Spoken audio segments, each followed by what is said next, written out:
ओम शांति। 7 जुलाई के ईश्वरीय महावाक्य।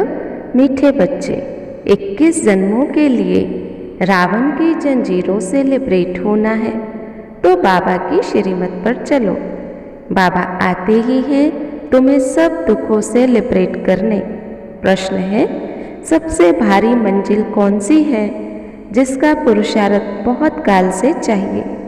जवाब, अंत काल में एक बाप की याद रहे और कोई याद ना आए, ये बहुत भारी मंजिल है। अगर कोई याद आया तो इसी दुनिया में जन्म लेना पड़े। इसलिए बहुत काल से शिव बाबा की याद में रहने का अभ्यास करो। दूसरा प्रश्न है, कई बच्चों की अवस्था चलते चलते डामाडोल क्यों हो जाती है? जवाब है, क्योंकि पक्का निश्चय नहीं है।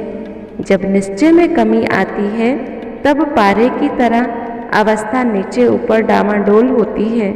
कभी बहुत खुशी रहती, कभी खुशी कम हो जाती है। गीत है, भोलेनाथ से निराला कोई और नहीं। मेन पॉइंट्स हैं, सतयुगी स्वराज्य कभी था, अभी रावण राज्य होने से तुमने सारा वर्षा गवा दिया है। रावण के राज्य में पतित बेसमझ कंगाल बन पड़े हैं, सब आसुरी मत पर चलते हैं। हम विश्व के मालिक बने थे, अभी हम माया के गुलाम बन पड़े हैं। संपत्ति के गुलाम नहीं, माया रावण यानी 5 विकारों की जंजीरों में बंधे हुए हैं, इसलिए शोक वाटिका में हैं। अभी तुम बच्चे जानते हो, अब तो हम भगवान के बने हैं। भगवान खुद कहते हैं तुम हमारे बच्चे हो।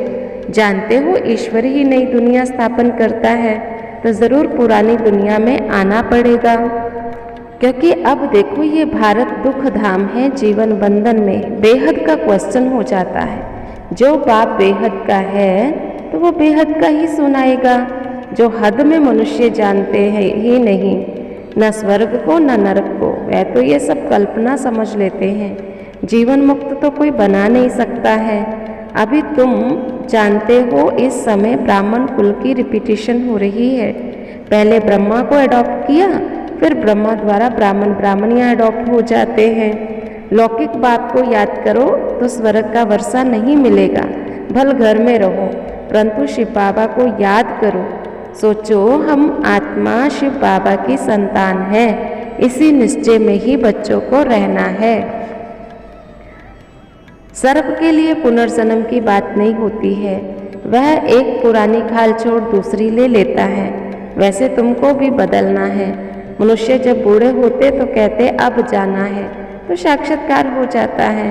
बाबा कहते मुझे याद करो। यह कभी भूलना नहीं चाहिए। स्टूडेंट टीचर को कभी भूलता नहीं है। तुम जानते हो हम पढ़ने आते हैं ईश्वरीय क्लास में, मुरली सब सेंटर्स वाले सुनते हैं। पढ़ाने वाला तो ज्ञान का सागर है, उनको ज्ञान सागर पतित पावन सर्व का सद्गति दाता कहा जाता है। बाबा कहते देखो तुम शिव बाबा को याद करते रहो। बाबा बैठ बच्चों को समझाते, बच्चे इन गुरुओं आदि का उद्धार करना है तुम माताओं द्वारा। तुम माता गुरु बिगड़ तो कोई का उद्धार होना नहीं है। माता को ही निमित्त रखा है। तुम समझते हो बाहर तो दुनिया बिल्कुल बेसमझ है, बाप को जानते नहीं है। अब बाबा बैठ करके रास्ता बताते हैं। कर्म योगी भी हो, बच्चे आदि अगर तंग करने लगते हैं तो तुम रौरव नरक में हो। दुख देने वाली संतान वहाँ होती है सुख देने वाली संतान, क्योंकि वह सुख धाम है, वह बीमारियाँ और गंदगी आदि नहीं होती है। बाबा कहते अब मैं जो सुनाता हूँ वही सुनो। पहली बात, मन मना भव, मुझे याद करो, विकर्म विनाश होंगे। यह उपाय बहुत सहज है। अच्छा, मीठे मीठे सिक्किलधे बच्चों प्रति माता पिता बाप दादा का याद प्यार। नमस्ते। धारणा है, बाबा की श्रीमत पर सबको रावण की जंजीरों से मुक्त कर जीवन मुक्ति का वर्षा दिलाने की सेवा करनी है। एक बाप से ही सुनना है, बाकी जो सुना उसे भूल जाना है। मंजिल भारी है, इसलिए एक दो को सावधान करते, बाप की याद दिलाते उन्नति को पाना है। वरदान, सत्यता की हिम्मत से विश्वास के पात्र बनने वाले बाप व परिवार के स्नेही भव।